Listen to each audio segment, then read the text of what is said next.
شريك لك لبيك إن الحمد والنعمة. Perasaan yang tidak dapat diungkapkan hanya bisa diketahui oleh orang yang mengalaminya. Subhanallah. Betapa indahnya hembusan kerinduan ketika teringat pemandangan Baitullah yang indah. Allah Ta'ala berfirman, Qala ta'ala, wa atimmul hajja wal umrata lillah.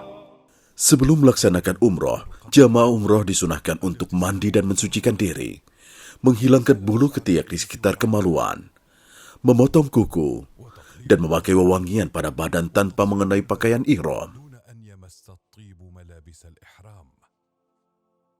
Sebersih kertas putih yang kosong dari dosa, seorang muhrim mengenakan sarung dan selendang. Adapun wanita, mereka mengenakan pakaian yang layak untuk dipakai di Baitullah tanpa berdandan dan mengenakan perhiasan. Perjalanan yang mulia ini dimulai dari Mikot. Di perjalanan menuju Mekah, seluruh jamaah umroh akan melewati Mikot sesuai tempat datang mereka.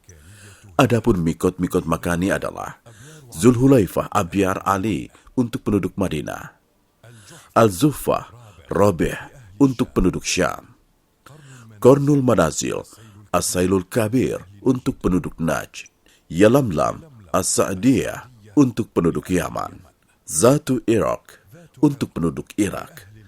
Mikot-mikot tersebut untuk orang yang tinggal di sana dan untuk orang-orang yang datang melewati tempat tersebut. Sedangkan penduduk Mekah berihram dari tanah halal terdekat, yaitu di luar batas tanah haram. Disunahkan bagi jamaah umroh untuk melewati Mikot menggunakan jalur darat. Dia memantapkan niat umroh dengan mengucapkan, Labbaik Allahumma umrah. jika khawatir tidak sampai ke tanah haram, maka dia menambahkan dalam doanya, فإن حبسني حابس فمحلي حيث حبستني. adapun jamaah yang melewati batas Mikot, baik menggunakan kapal atau pesawat, mereka wajib untuk berniat ihram ketika memasuki batas. Mereka tidak boleh melewati Mikot sebelum ihram. Ketika jamaah umroh melaksanakan ihram, maka dia harus menghindari hal-hal yang dilarang ketika ihram. Pertama, memotong atau menggunduli rambut kepala atau bulu yang ada di badan. Kedua, memotong kuku. Ketiga, mengenakan wewangian di badan atau pakaian. Keempat, mengenakan pakaian yang dijahit. Kelima, menutup kepala. Keenam, berhubungan badan atau bercumbu. Ketujuh, berburu. Kedelapan, mengenakan sarung tangan dan cadar bagi wanita. Kesembilan, melakukan akad nikah atau khitbah. Dengan penuh cinta dan penghormatan, seorang jamaah umroh memasuki Baitul Haram dengan mendahulukan kaki kanannya, sebagaimana diajarkan oleh Nabi Shallallahu Alaihi Wasallam, seraya mengucapkan, اللهم صل على رسول الله. أعوذ بالله العظيم وبوجهه الكريم وسلطانه القديم من الشيطان الرجيم. اللهم افتح لي أبواب رحمتك. ketika melihat Ka'bah, jamaah umroh akan berhenti mengucapkan talbiyah. Dia akan menuju ke arah Hajar Aswad untuk memulai tawaf dari sana. Disunahkan untuk melakukan ittiba, yaitu menjadikan pertengahan rida atau kain ihram bagian atas di bawah ketiak kanan untuk menyingkap pundak sebelah kanan dan menutup pundak sebelah kirinya dengan dua ujung rida. Kemudian memulai tawaf dengan posisi sejajar dengan Hajar Aswad, memberikan isyarat kepadanya sambil mengucapkan Allahu Akbar. Dan disunahkan untuk menyentuh dan mencium Hajar Aswad ketika hal tersebut tidak mengganggu atau menyusahkan orang lain. Jika tidak mampu demikian, maka bisa menyentuhnya dengan tongkat atau benda lain kemudian menciumnya. Jika tidak bisa menyentuh secara langsung atau menggunakan tongkat, maka memberi isyarat kepada Hajar Aswad, namun tidak mencium tangan yang digunakan untuk memberi isyarat. Seseorang yang menunaikan tawaf disyaratkan dalam keadaan suci, baik dari hadas kecil maupun besar. Karena tawaf sejatinya seperti sholat, hanya saja ketika tawaf dibolehkan untuk berbicara. Tawaf dimulai dari Hajar Aswad hingga menyelesaikan 7 putaran yang berakhir di Hajar Aswad. Seorang muslim ketika melakukan ritual ini hendaknya menyibukkan diri dengan zikir dan doa dan menghindari pertengkaran, perdebatan, dan juga senda gurau. Karena ini merupakan tempat suci di mana dosa-dosa diampuni dan banyak orang yang diselamatkan dari neraka dan juga merupakan tempat diangkatnya kebaikan-kebaikan.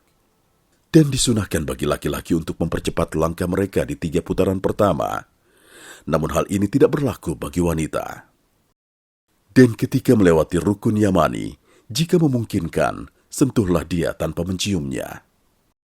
Namun jika kesulitan melakukan hal tersebut, maka tidak apa-apa melewatkannya dan melanjutkan tawafnya, tidak memberi isyarat kepadanya, tidak juga bertakbir.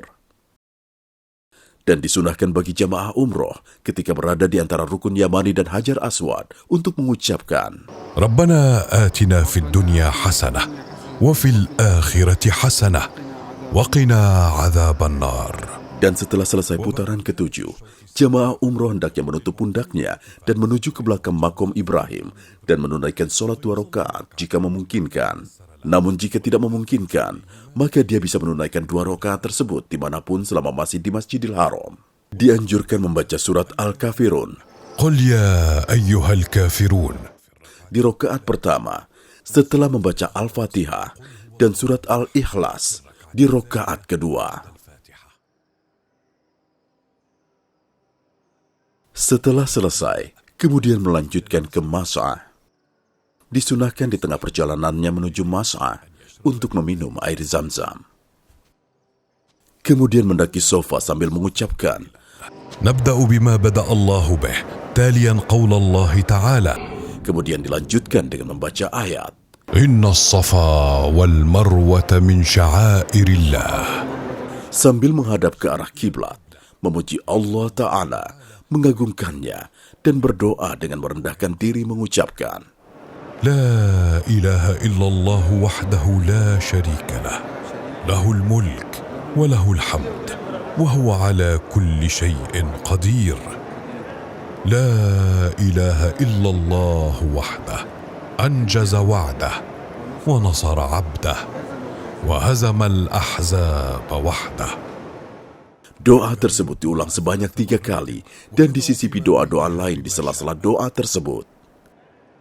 Kemudian turun dari sofa dan menuju ke Marwah seraya berzikir dan berdoa kepada Allah Ta'ala.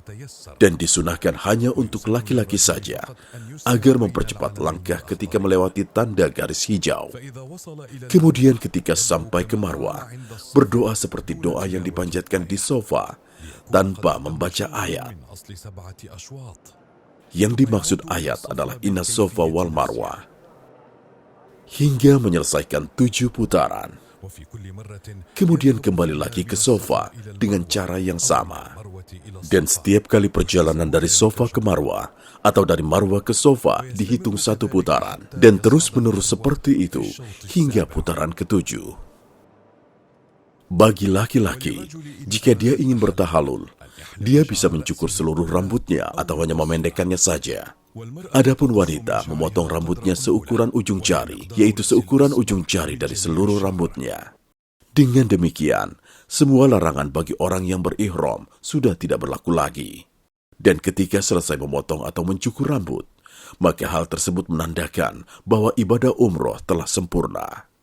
Dan tidak ada riwayat bahwa Nabi SAW menunaikan sholat 2 rakaat setelah umroh.